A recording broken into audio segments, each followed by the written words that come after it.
It has been 1 week since the release of the Future Island Egghead Pack.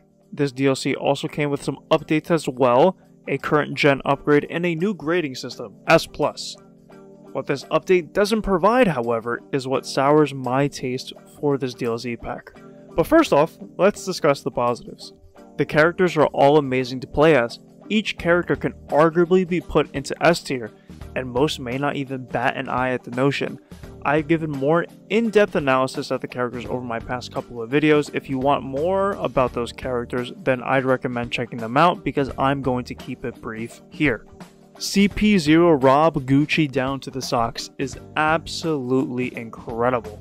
He is a character that heavily relies on his transformation and his transform skills. Even with that, his devastation and speed allow you to dominate the field without knowing they're a target of CP0.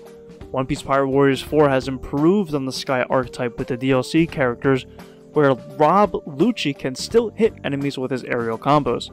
His ultimate will miss if you're too high in the sky. But other than that, Lucci becomes a great Sky type to play as. And then we have Bonnie here as a power type whose destructive force come into full play here, allowing you to distort her future to become a Buccaneer or have a Nika future. She decimates enemies around her.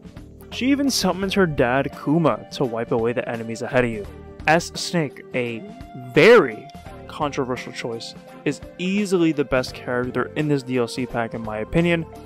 We'll of course discuss her outfit choices later on, but her range of petrification abilities easily puts her as a top tier character alone. The strong attacks to petrify enemies in a wider range is incredible because her lasers can petrify enemies. This becomes more evident with the gen upgrade that has more enemies on screen. I really like how much cleaner the current gen upgrade looks and the capability to fight more enemies at once. I do notice that I've taken more damage than I usually do, so it is something to monitor more as I'm progressing through certain missions. The addition of the added enemies on the current gen upgrade also makes it easier for you to get your S+ ranking, a new ranking that pushes you to go even further beyond than what you normally do in a mission. It is really nice to revisit all the older missions to get an S+ ranking on them. For your first 5 S+ missions, you get an additional skill slot. For the first 40, you unlock another, and once you get 100, you unlock your final one. Thus, you'll unlock 3 skill slots to add to characters, which makes unplayable characters slightly more playable, and the most broken characters become more powerful. While it is nice to revisit these old missions, I am reminded of what this game desperately needed to complement the new grading system, a new difficulty upgrade. And this transitions into the issues that I do have with this DLC pack. Now what I will say is I'm going to wait to critique Character Pass 3 until it is fully released. It does make more sense to purchase the Character Pass, however, because DLC Pack 7 is way too fucking overpriced. Just because each character comes with costumes doesn't mean it should cost $6 more than DLC Pack 2 or 5, which both DLC packs include a character that has an alternative skin, an X-Drake with his pre and post time skip, and Kobe with his Marine Ford outfit and his Film Red outfit. The Legends pack makes more sense to cost 18 USD than this current pack.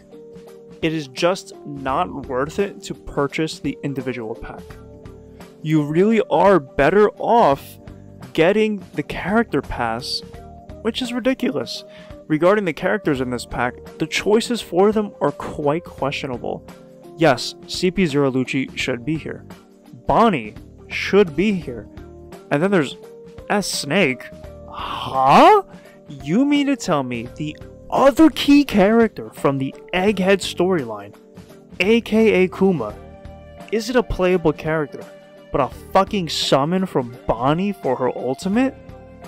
What the fuck are we talking about? Look, I get not having Saturn because Saturn is probably just too large for this game's capacity, and we could possibly see Saturn in a One Piece Pirate Warriors 5. I understand that, but the fact that Kuma is not in this, but S Snake is, and don't get me started on S Snake's quote-unquote costume choices. Her regular costume with the DOMs on her feet gives her a little, cutesy animation when activating her full force burst. But her feet cosmetic? Why the fuck is she more seductive? Huh? Who the fuck let them cook at Koei Tecmo? It is such a fucking gross cosmetic. We were better off getting a cosmetic for another character than giving S Snake an alternative. They gave Law his Onigashima outfit with Character Pass 2.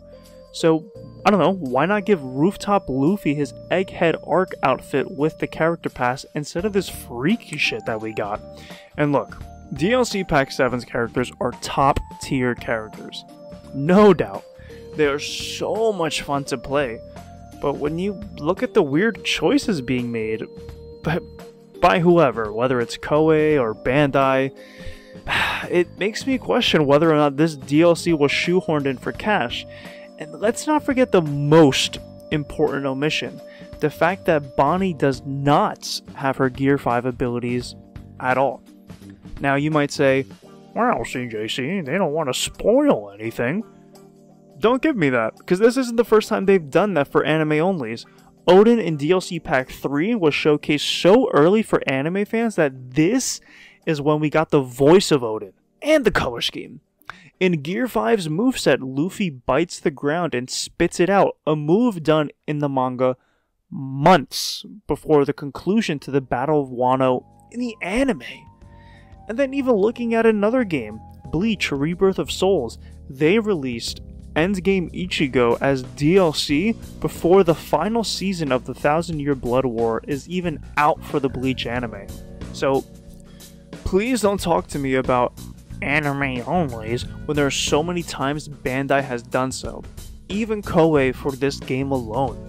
We had no prior indication we'd be getting a DLC Pack 7. But, I mean, it makes sense now looking at some of the choices fans could have had to vote for to be playable.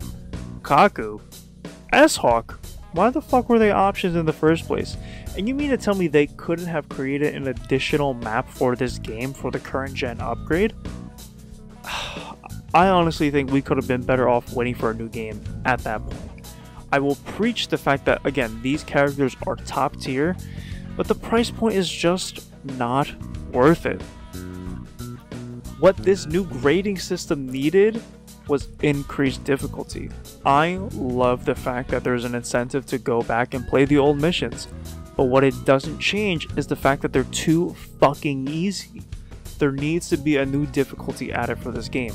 Other Musou games like Fire Emblem or Gundam Musou have incentives on continuously playing due to allowing you to search for either S-grade weapons or S-grade parts for your favorite Gundam to max its stats.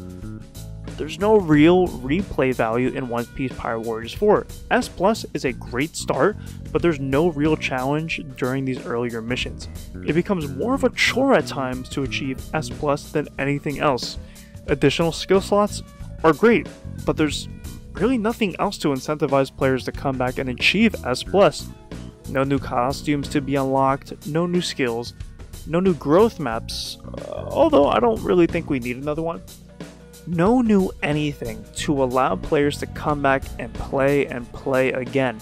You can easily put in 200 plus hours into a Gundam Musou 3 or 4 and still not get all the S-graded parts you want for certain Gundams. Once you finish One Piece Pirate Warriors 4, that's it. Now you're just playing just because you like playing. This update is a step in the right direction, but that one step still puts this game in the same place. Overall, I have to give this DLC and S Plus grading system a 4 out of 10. Again, I will emphasize once more the DLC characters are amazingly fun to play. S Plus is nice to have. The problem occurs is that there's no new challenges to put those new characters up against. I mean, fuck, even something like updating Kobe's Combat Chronicle would help this game and the characters in it.